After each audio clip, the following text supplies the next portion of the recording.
ನಮಸ್ಕಾರ ಸ್ನೇಹಿತರೆ, ಭಾರತ ಅಮೆರಿಕ ಸಂಬಂಧ ಹಾಳಾಗಿದೆಯಲ್ಲ ಈಗ. ಯಾರ ಕಾರಣ?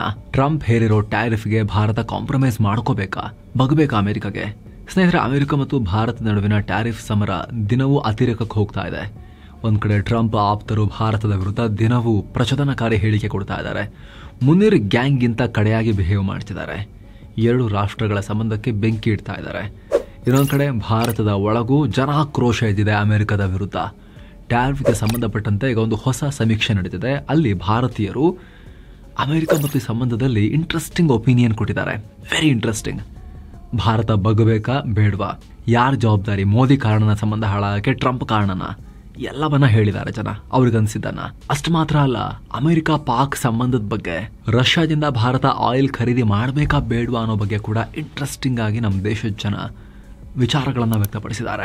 ಮುನೀರ್ ಟ್ರಂಪ್ ರೊಮ್ಯಾನ್ಸ್ಗೆ ಭಾರತ ಹೇಗೆ ಪ್ರತಿಕ್ರಿಯೆ ಕೊಡಬೇಕು ಅಂತಲೂ ಜನ ಉತ್ತರ ಕೊಟ್ಟಿದ್ದಾರೆ. ಜೊತೆಗೆ PM ನರೇಂದ್ರ ಮೋದಿ ಅವರ ಪಾಪ್ಯುಲಾರಿಟಿ ಡೌನ್ ಏನಾದರೂ ಆಗಿದೆಯಾ, ಬಿದೋಯ್ತಾ? ಅದಕ್ಕೆ ಸಂಬಂಧಪಟ್ಟಂತೆ ಕೂಡ ಜನ ಉತ್ತರವನ್ನ ಕೊಟ್ಟಿದ್ದಾರೆ. ಬನ್ನಿ ಎಲ್ಲವನ್ನ ನೋಡ್ತಾ ಹೋಗೋಣ. ಇದರಲ್ಲಿ ಈ ವರದಿಯಲ್ಲಿ ನಿಮಗೆ ಎಕ್ಸ್ಪ್ಲೇನ್ ಮಾಡ್ತಾ ಹೋಗ್ತೀವಿ. ಕಡೆ ತನಕ ಮಿಸ್ ಮಾಡದೆ ನೋಡಿ. ಅಮೆರಿಕಗೆ ಬಗ್ಗಬೇಡಿ, ಸಿಡಿದ ಭಾರತೀಯರು. ಪ್ರತಿ ಸಲದಂತೆ ಈ ಸಲ ಕೂಡ India today mood of the nation survey ನಡೆಸಿತ್ತು. ಇವರು ರೆಗ್ಯುಲರ್ ಆಗಿ ನಡೆಸ್ತಾ ಇರ್ತಾರೆ. ಈ ಸಲ ಕೂಡ ನಡೆಸಿದೆ. ದೇಶದ ಪರಿಸ್ಥಿತಿ ಮತ್ತು ದೇಶದ ಜನರ ಮೂಡ್ ಹೇಗಿದೆ, ಪೊಲಿಟಿಕಲ್ ಮೂಡ್, ಅದನ್ನ ತಿಳ್ಕೊಳ್ಳೋಕೆ 6 ತಿಂಗಳಿಗೊಂದ್ಸಲ, ವರ್ಷಕ್ಕೊಂದ್ಸಲ ಇವರು ಸರ್ವೆ ನಡೆಸ್ತಾನೆ ಇರ್ತಾರೆ. ಸೊ ಈಗ ಮತ್ತೆ ಮಾಡಿದ್ದಾರೆ. ಸೊ ನಾವೀಗ ಅವರ ಡೇಟಾವನ್ನ ತಗೊಂಡು ನಿಮಗೆ ಹೇಳ್ತಿರೋದ್ರಿಂದ ಇದರ ಕರ್ಟಸಿಯನ್ನ ಇಂಡಿಯಾ ಟುಡೆಗೆ ನಾವು ಕೊಡ್ತೀವಿ, ಈ ಡೇಟಾದ ಕೃಪೆಯನ್ನ. ಏನು, ಈ ಸರ್ವೆನಲ್ಲಿ ತುಂಬಾ ಇಂಟ್ರೆಸ್ಟಿಂಗ್ ವಿಚಾರಗಳನ್ನ ಇಂಡಿಯಾ ಟುಡೇ ಹೊರಗೆ ತೆಗೆದಿದೆ. ಟ್ಯಾರಿಫ್ ಬಗ್ಗೆ. ಈ ಟ್ಯಾರಿಫ್ ಬಗ್ಗೆ ಭಾರತದಲ್ಲಿ ದೊಡ್ಡ ಮಟ್ಟದ ಆಕ್ರೋಶ ಇದೆ, ಕಳವಳ ಇದೆ. ಮೊದಲಿಗೆ ಟ್ರಂಪ್ರ ಟ್ಯಾರಿಫ್ಗೆ ಭಾರತ ವರಿ ಮಾಡ್ಕೋಬೇಕಾ, ಚಿಂತೆ ಮಾಡ್ಕೋಬೇಕಾ ಅನ್ನೋ ಪ್ರಶ್ನೆ ಕೇಳಲಾಗಿತ್ತು. ಅದಕ್ಕೆ ವರಿ ಮಾಡ್ಕೋಬೇಕು ಹೌದು ಅಂತ 63% ಜನ ಎಸ್ ಹೇಳಿದ್ದಾರೆ.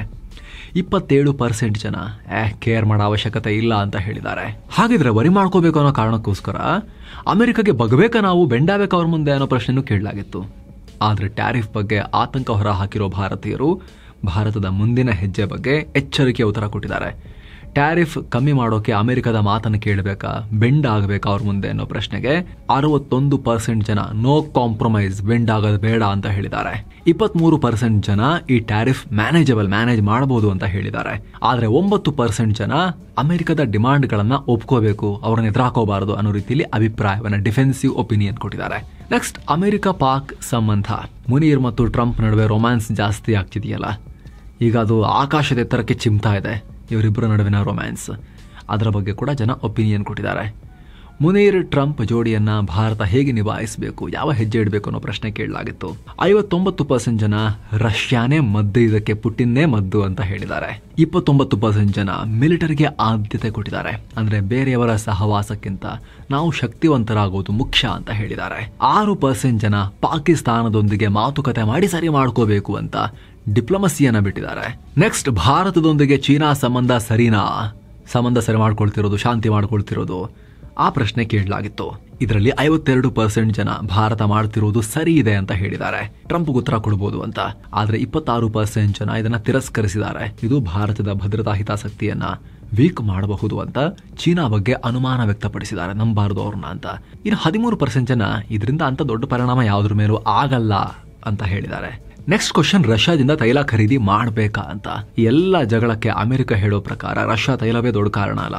ಸರ್ವೆನಲ್ಲಿ ಇದರ ಬಗ್ಗೆ ಪ್ರಶ್ನೆ ಕೇಳಲಾಗಿತ್ತು. 69% ಜನ ರಷ್ಯಾ ಪರವಾಗಿ ಉತ್ತರ ಕೊಟ್ಟಿದ್ದಾರೆ.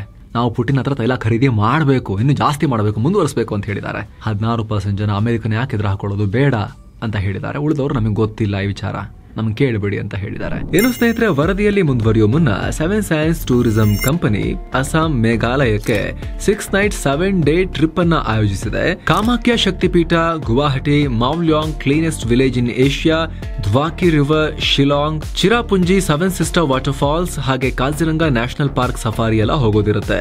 ಆಫರ್ ಪ್ರೈಸ್ ಕೇವಲ 65,700 ರೂಪಾಯಿ ಮಾತ್ರ. ಈ ಪ್ಯಾಕೇಜ್ ಅಲ್ಲಿ ಫ್ಲೈಟ್ ಟಿಕೆಟ್ಸ್, 3 ಸ್ಟಾರ್ ಹೋಟೆಲ್ ನಲ್ಲಿ stay, all meals, AC transport ವ್ಯವಸ್ಥೆ, 24/7 ಕನ್ನಡ ಟೂರ್ ಮ್ಯಾನೇಜರ್ ಸೌಲಭ್ಯ ಕೂಡ ಇರುತ್ತೆ. ಹೊರಡೋ ದಿನ ನವೆಂಬರ್ 6, 2025. ಕೆಲವೇ ಸೀಟುಗಳು ಲಭ್ಯ ಇದೆ. ಆಸಕ್ತರು ಈ ನಂಬರ್ಗೆ ಕಾಲ್ ಮಾಡಿ ನಿಮ್ಮ ಸೀಟನ್ನ ಕೂಡ ಬುಕ್ ಮಾಡಿ. ಬನ್ನಿ ಈಗ ವರದಿಯಲ್ಲಿ ಮುಂದುವರಿಯೋಣ. ನೆಕ್ಸ್ಟ್, ಯಾರು ಹೊಣೆ? ಎಲ್ಲದರ ಪರಿಣಾಮ ಅಮೆರಿಕ ಮತ್ತು ಭಾರತದ ಸಂಬಂಧ ಹಾಳಾಗಿದೆಯಲ್ಲ, ಟ್ರೇಡ್ ಡೀಲ್ ಕೂಡ ಮುರಿದು ಹೋಗ್ತಾ ಇದೆಯಲ್ಲ, ಇದಕ್ಕೆ ಯಾರು ಕಾರಣ ಅನ್ನೋ ಕ್ವಶನ್ ಮಾಡಲಾಗಿತ್ತು. ಇದರಲ್ಲಿ ಭಾರತದ ಜನರು 54% ಜನ ಟ್ರಂಪ್ ಮತ್ತು ಅಮೆರಿಕದ ವರ್ತನೆಯೇ ಇದಕ್ಕೆಲ್ಲ ಕಾರಣ ಅಂತ ಹೇಳಿದ್ದಾರೆ. 22% ಜನ ಮಾತ್ರ ಭಾರತವೇ ತಪ್ಪು ಮಾಡಿರೋದು, ಮೋದಿನೇ ತಪ್ಪು ಮಾಡಿರೋದು ಅಂತ ದೂಷಿಸಿದ್ದಾರೆ. 16% ಜನ ಇಬ್ಬರೂ ಕಾರಣ ಅಂತ ಹೇಳಿದ್ದಾರೆ. 1% ಜನ ಯಾರೂ ಕಾರಣ ಅಲ್ಲ ಅಂತ ಹೇಳಿದ್ದಾರೆ. ಆ 1% ಜನರು ಯಾರು ಅಂತ ಒಂಚೂರು ನೋಡಬೇಕು. ಸೊ ಇಲ್ಲಿ ಭಾರತದ ಜನ ಸ್ಪಷ್ಟವಾಗಿ ಅಮೆರಿಕನೇ ಇಷ್ಟೆಲ್ಲ ಸಮಸ್ಯೆ ಆಗ್ಲಿಕ್ಕೆ ಕಾರಣ, ಸಂಬಂಧ ಹಾಳಾಗ್ಲಿಕ್ಕೆ ಕಾರಣ ಅಂತ ಹೇಳಿದ್ದಾರೆ. ಟ್ರಂಪ್ ಮೇಲೆ ದೂಷಿಸಿದ್ದಾರೆ. ನಾವ್ಯಾಕೆ, ಅಮೆರಿಕ ಜನರು ಕೂಡ ಅದನ್ನೇ ಹೇಳ್ತಿದ್ದಾರೆ. ಓಕೆ, ನೆಕ್ಸ್ಟ್ ಪೊಲಿಟಿಕಲ್ ವಿಚಾರ. ಮೋದಿ ಜನಪ್ರಿಯತೆ ಈಗ ಎಷ್ಟು 12ನೇ ವರ್ಷಕ್ಕೆ ಬರ್ತಾ ಇದಾರಲ್ಲ ಅವರು ಪ್ರೈಮ್ ಮಿನಿಸ್ಟರ್ ಆಗಿ, ಡೌನ್ ಆಗಿದೆಯಾ ಅನ್ನೋ ಪ್ರಶ್ನೆಯನ್ನ ಕೇಳಲಾಗಿತ್ತು. ಟ್ಯಾರಿಫ್ ಕಾರಣದಿಂದ ಭಾರತ ಪ್ರೆಷರ್ಗೊಳಗಾಗ್ತಿದೆ ಅನ್ನೋ ಆರೋಪ ಇದೆ. ಹೀಗಾಗಿ ಜನ ಏನ್ ಥಿಂಕ್ ಮಾಡ್ತಾರೆ ಅನ್ನೋ ಕುತೂಹಲ ಇತ್ತು.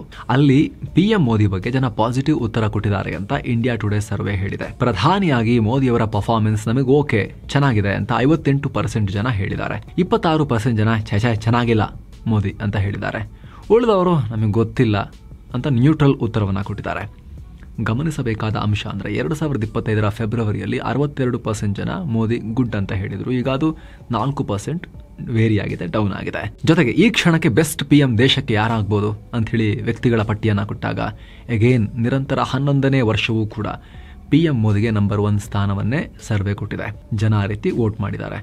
52% ಜನ ಮೋದಿಯೇ ಉತ್ತಮ ಅಂತ ಹೇಳಿದ್ದಾರೆ. ಕಳೆದ ಸರ್ವೆನಲ್ಲಿ 51% ಇತ್ತು. ಹಾಗೆ 2ನೇ ಸ್ಥಾನದಲ್ಲಿ ಅಫ್ಕೋರ್ಸ್ ರಾಹುಲ್ ಗಾಂಧಿ ಇದ್ದಾರೆ. 25% ಜನ ಓಕೆ ಮಾಡಿದ್ದಾರೆ. ಸೊ ದೊಡ್ಡ ಅಂತರ ಇದೆ ರಾಹುಲ್ ಗಾಂಧಿ ಮತ್ತು ಮೋದಿಯ ಅಪ್ರೂವಲ್ ರೇಟಿಂಗ್ ಪರ್ಸೆಂಟೇಜ್ನಲ್ಲಿ ಇಂಡಿಯಾ ಟುಡೆಯ mood of the nation survey ಪ್ರಕಾರ. ಅದು ಬಿಟ್ಟರೆ ನೆಕ್ಸ್ಟ್ ಯಾರಿದ್ದಾರೆ ಆಪ್ಷನ್? ಅಮಿತ್ ಶಾ ಅವ್ರನ್ನ 2.3% ಜನ, ಆಮೇಲೆ ಸಮಾಜವಾದಿ ಪಾರ್ಟಿಯ ಅಖಿಲೇಶ್ ಯಾದವ್ ಅವ್ರನ್ನ 1.8% ಜನ, ಯೋಗಿ ಆದಿತ್ಯನಾಥ್ ಅವ್ರನ್ನ 1.6% ಜನ, ಮಮತಾ ಬ್ಯಾನರ್ಜಿಗೆ 1.5% ಜನ ಜೈ ಹೇಳಿದ್ದಾರೆ.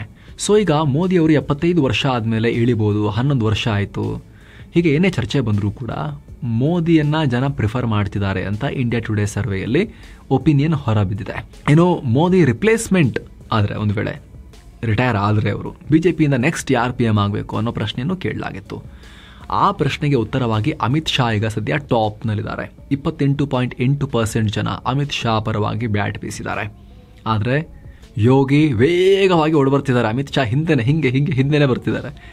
UP CM ಯೋಗಿ ಆದಿತ್ಯನಾಥ್ಗೆ 26.4% ಜನ ಓಕೆ ಮಾಡಿದ್ದಾರೆ. ಅದು ಬಿಟ್ಟರೆ ನಿತಿನ್ ಗಡ್ಕರಿ ಅವರಿಗೆ 7.3%, ರಾಜನಾಥ್ ಸಿಂಗ್ 2.6%, ನಿರ್ಮಲಾ ಸೀತಾರಾಮನ್ ಕೂಡ ಇದ್ದಾರೆ ರೇಸಲ್ಲಿ 2.6%. ಹಾಗೆ ಬೆಸ್ಟ್ ಪ್ರೈಮ್ ಮಿನಿಸ್ಟರ್ ಪಟ್ಟಿ ಕೂಡ ಕೇಳಲಾಗಿತ್ತು. ಅದರಲ್ಲೂ ಕೂಡ PM ಮೋದಿಗೆ ಮೊದಲ ಸ್ಥಾನವನ್ನು ಕೊಡಲಾಗಿದೆ. 43.9% ಜನ ಮೋದಿಗೆ ಜೈ ಹೇಳಿದ್ದಾರೆ. 13.9% ಜನ ಅಟಲ್ ಬಿಹಾರಿ ವಾಜಪೇಯಿ ಅವರಿಗೆ ಹೇಳಿದ್ದಾರೆ. 13.6% ಜನ ಇಂದಿರಾ ಗಾಂಧಿ ಅವರು ಬೆಸ್ಟ್ ಪ್ರೈಮ್ ಮಿನಿಸ್ಟರ್ ಅಂತ ಹೇಳಿದ್ದಾರೆ. 12.2% ಜನ ಮನಮೋಹನ್ ಸಿಂಗ್ ಅವರು ಬೆಸ್ಟ್ ಪ್ರೈಮ್ ಮಿನಿಸ್ಟರ್ ಅಂತ ಹೇಳಿದ್ದಾರೆ. ಏನೋ ಈಗಿನ ಸರ್ಕಾರ ಎಕಾನಮಿಯನ್ನ ಹೇಗೆ ಹ್ಯಾಂಡಲ್ ಮಾಡುತ್ತೆ ಅನ್ನೋ ಪ್ರಶ್ನೆ ಕೇಳಲಾಗಿತ್ತು. 40% ಜನ ಗುಡ್ ಹೇಳಿದ್ದಾರೆ, 16% ಜನ ಸಾಧಾರಣ ಆವರೇಜ್ ಅಂತ ಹೇಳಿದ್ದಾರೆ, 30% ಜನ ಚೆನ್ನಾಗಿಲ್ಲ ಕಳಪೆ ಅಂತ ಹೇಳಿದ್ದಾರೆ. ನಿರುದ್ಯೋಗ ಸಮಸ್ಯೆಗೆ 73% ಜನ ಕಳವಳ ವ್ಯಕ್ತಪಡಿಸಿದ್ದಾರೆ. ಇದು ಭಾರತದ ಗಂಭೀರ ಸಮಸ್ಯೆ ಅಂತ ಹೇಳಿದ್ದಾರೆ. 10% ಜನ ಕಳವಳಕಾರಿ ಅಲ್ಲ ಅಂತ ಹೇಳಿದ್ದಾರೆ. 12% ಜನ ಗಂಭೀರ ಸಮಸ್ಯೆ ಏನೂ ಅಲ್ಲ, ಸಮಸ್ಯೆ ಬಟ್ ತೀರಾ ಗಂಭೀರ ಅಲ್ಲ ಅಂತ ಹೇಳಿದ್ದಾರೆ. ಇನ್ನು ಕಾಂಗ್ರೆಸ್ ಪಾರ್ಟಿ ರಿಯಲ್ ಪ್ರತಿಪಕ್ಷನ ಚೆನ್ನಾಗಿ ಮಾಡ್ತಿದಾರಾ ಪ್ರತಿಪಕ್ಷವಾಗಿ ಕೇಳಿದಕ್ಕೆ 66% ಜನ ಎಸ್ ಅಂತ ಹೇಳಿದ್ದಾರೆ, 27% ಜನ ನೋ ಅಂತ ಹೇಳಿದ್ದಾರೆ. ಆಮೇಲೆ INDIA ಮೈತ್ರಿಕೂಟ ಕಂಟಿನ್ಯೂ ಆಗಬೇಕಾ ಅನ್ನೋ ಪ್ರಶ್ನೆಗೂ ಕೂಡ 63% ಜನ ಹೌದು ಅಂತ ಹೇಳಿದ್ದಾರೆ, 25% ಜನ ನೋ ಅಂತ ಹೇಳಿದ್ದಾರೆ. ಇನ್ನು ಈ ಸಲವೂ ಕೂಡ ಕೂಟ ಮುನ್ನಡೆಸೋಕೆ ರಾಹುಲ್ ಗಾಂಧಿ ಬೆಸ್ಟ್ ಅಂತ 28% ಜನ ಹೇಳಿದ್ದಾರೆ, ಮಮತಾಗೆ 8% ಜನ, ಕೇಜ್ರಿವಾಲ್ಗೆ 6% ಜನ, ಅಖಿಲೇಶ್ಗೆ 7% ಜನ ಓಕೆ ಮಾಡಿದ್ದಾರೆ. ಕಾಂಗ್ರೆಸ್ ಪಾರ್ಟಿಯನ್ನ ಲೀಡ್ ಮಾಡೋಕೆ ಬೆಸ್ಟ್ ಯಾರು ಅಂದಾಗ ಮತ್ತೆ ರಾಹುಲ್ ಹೆಸರು ಬಂದಿದೆ. ಈ ಹಿಂದೆ 36% ಜನ ರಾಹುಲ್ ಹೆಸರು ಪ್ರಿಫರ್ ಮಾಡಿದ್ರು. ಈಗ 38% ಜನ ರಾಹುಲ್ ಪರವಾಗಿ ಬ್ಯಾಟ್ ಬೀಸಿದ್ದಾರೆ. ಇನ್ಕ್ರಿಮೆಂಟಲ್ ಗ್ರೋತ್ ಕಾಣುತ್ತೆ ಅಲ್ಲಿ. ಇನ್ನು ವಿಪಕ್ಷ ನಾಯಕನಾಗಿ ರಾಹುಲ್ ಗಾಂಧಿ ಪರ್ಫಾರ್ಮೆನ್ಸ್ ಚೆನ್ನಾಗಿದೆಯಾ ಕೇಳಿದಾಗ 28% ಜನ ಔಟ್ಸ್ಟ್ಯಾಂಡಿಂಗ್ ಸೂಪರ್ಬ್ ಅಂತ ಹೇಳಿದ್ದಾರೆ, 22% ಜನ ಗುಡ್ ಓಕೆ ಅಂತ ಹೇಳಿದ್ದಾರೆ, 16% ಜನ ಆವರೇಜ್ ಸಾಧಾರಣ ಅಂತ ಹೇಳಿದ್ದಾರೆ, 15% ಜನ ಕಳಪೆ ಅಂತ ಹೇಳಿದ್ದಾರೆ. ಕಳಪೆ ಅನ್ನೋರ ಪ್ರಮಾಣ ಕಳೆದ ಸಲ 27% ಇತ್ತು, ಅದು ಸ್ವಲ್ಪ ಡೌನ್ ಆಗಿ ಅಲ್ಲಿ ಇಂಪ್ರೂವ್ಮೆಂಟ್ ಕಾಣಿಸ್ತಾ ಇದೆ. ಇನ್ನು ಮೋಸ್ಟ್ ಇಂಪಾರ್ಟೆಂಟ್, ಈಗ ಎಲೆಕ್ಷನ್ ನಡೆದ್ರೆ ಯಾರು ಗೆಲ್ಲಬಹುದು ಅಂತ ಪ್ರಶ್ನೆ ಕೇಳಲಾಗಿತ್ತು. NDAಗೆ ಗೆಲುವು ಅಂತ ಮತ್ತೆ ಹೇಳಿದ್ದಾರೆ. ಈಗ ಎಲೆಕ್ಷನ್ ನಡೆದ್ರೆ NDA 324 ಸೀಟ್ ಗೆಲ್ಲಬಹುದು, ಅದರಲ್ಲಿ BJP 260 ಗೆಲ್ಲಬಹುದು. ಅಂದರೆ ಪರ್ಫಾರ್ಮೆನ್ಸ್ ಇಂಪ್ರೂವ್ ಆಗುತ್ತೆ ಲಾಸ್ಟ್ 2024 ಎಲೆಕ್ಷನ್ಗಿಂತಲೂ ಅಂತ ಹೇಳಿದೆ. ಕಾಂಗ್ರೆಸ್ ಕೂಟ 208 ಸ್ಥಾನಕ್ಕೆ ಇಳಿಬಹುದು. ಕಾಂಗ್ರೆಸ್ ಏಕಾಂಗಿಯಾಗಿ 97 ಸೀಟ್ ಗೆಲ್ಲಬಹುದು, ಹೆಚ್ಚು ಕಮ್ಮಿ ಸೇಮ್ ಪರ್ಫಾರ್ಮೆನ್ಸ್, ಒಂಚೂರು ಕೆಳಗೇನೆ ಅಂತ ಹೇಳಿದೆ. ವೋಟ್ ಶೇರ್ ನೋಡಿದ್ರೆ 41% ಜನ ಬಿಜೆಪಿ ಪರವಾಗಿ, 21% ಜನ ಕಾಂಗ್ರೆಸ್ ಪರವಾಗಿ, 38% ಜನ ಇನ್ನಿತರ ಪಕ್ಷಗಳಿಗೆ ವೋಟ್ ಹಾಕಬಹುದು ಅಂತ ಪ್ರಿಡಿಕ್ಟ್ ಮಾಡಿದೆ. ಅಂದ ಹಾಗೆ ಈ ಸರ್ವೆ ಬಗ್ಗೆ ಸ್ವಲ್ಪ ಹೇಳೋದಾದ್ರೆ ಜುಲೈ 1 ಮತ್ತು ಆಗಸ್ಟ್ 14 ಬಗ್ಗೆ ನಡೆಸಲಾಗಿತ್ತು. ಇದರಲ್ಲಿ ಎಲ್ಲ ಲೋಕಸಭಾ ಕ್ಷೇತ್ರಗಳಿಂದ ಒಟ್ಟು 2,06,826 ಜನರನ್ನ ಇಂಟರ್ವ್ಯೂ ಮಾಡಿ ಸಮೀಕ್ಷೆ ನಡೆಸಲಾಗಿದೆ. ಸೊ ಸರ್ವೆಗಳ ಸ್ಟ್ಯಾಂಡರ್ಡ್ಸ್ ನೋಡಿದಾಗ ಇದು ಬಿಗ್ ಸ್ಯಾಂಪಲ್. ಇದಕ್ಕೆ ಸಂಬಂಧಪಟ್ಟಂತೆ ನಿಮಗೆ ಏನನ್ಸುತ್ತೆ ಕಾಮೆಂಟ್ ಮಾಡಿ ತಿಳಿಸಿ. ಮತ್ತೆ ಭೇಟಿ ಆಗ್ತಿರೋಣ. ನಮಸ್ತೆ.